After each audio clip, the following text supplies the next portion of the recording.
অন্যদিকে আজকে অসমে যেতে চলেছেন মুখ্যমন্ত্রী মমতা বন্দ্যোপাধ্যায়। তিনি তার নির্বাচনী প্রচারে অংশ নেবেন এবং বিজেপি শাসিত অসম সেখানে 4টি আসনে প্রার্থী দিয়েছে এবারের লোকসভা নির্বাচনে তৃণমূল, এবং দলীয় প্রার্থী রিপুন ভোরা তারই সমর্থনে আজকে শিলচরে জনসভা করবেন তৃণমূল নেত্রী মমতা বন্দ্যোপাধ্যায়।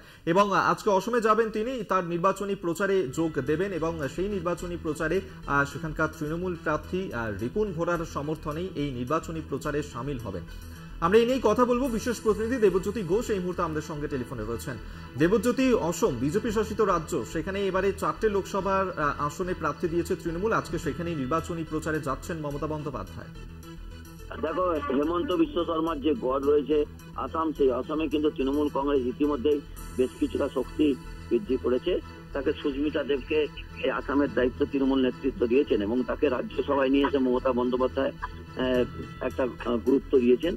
সেই জায়গাতে আজকে মমতা বন্দ্যোপাধ্যায় রিপুন ভোরার সমর্থনে তিনি শিলচরে প্রচার করবেন। তৃণমূল কংগ্রেসের কাছে রাজনৈতিকভাবে গুরুত্বপূর্ণ, কারণ তৃণমূল কংগ্রেস ইতিমধ্যে জাতীয় দলের শিরোপা হারিয়েছে। সেই জায়গাতে আসামে তাদের ভোট বৃদ্ধি তৃণমূল কংগ্রেসের কাছে অত্যন্ত রাজনৈতিকভাবে তাৎপর্যপূর্ণ। অন্যদিকে তারা যেমন ইতিমধ্যে মেঘালয়তেও তাদের প্রার্থী ঘোষণা করেছেন, সেই জায়গাতেও মমতা বন্দ্যোপাধ্যায় প্রচারে যাবেন।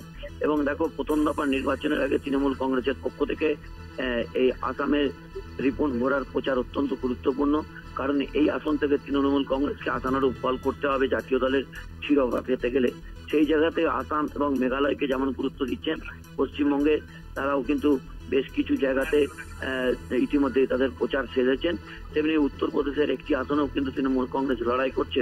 অর্থাৎ এই রাজ্যের প্রচার ছেড়ে মমতা বন্দ্যোপাধ্যায় ইতিমধ্যে আসামের প্রচারের কর্মসূচি নিয়েছেন। আসামে আরো একটি জনসভা মমতা বন্দ্যোপাধ্যায় করতে পারেন, তবে এখনো পর্যন্ত সেই সূচি ঠিক হয়নি।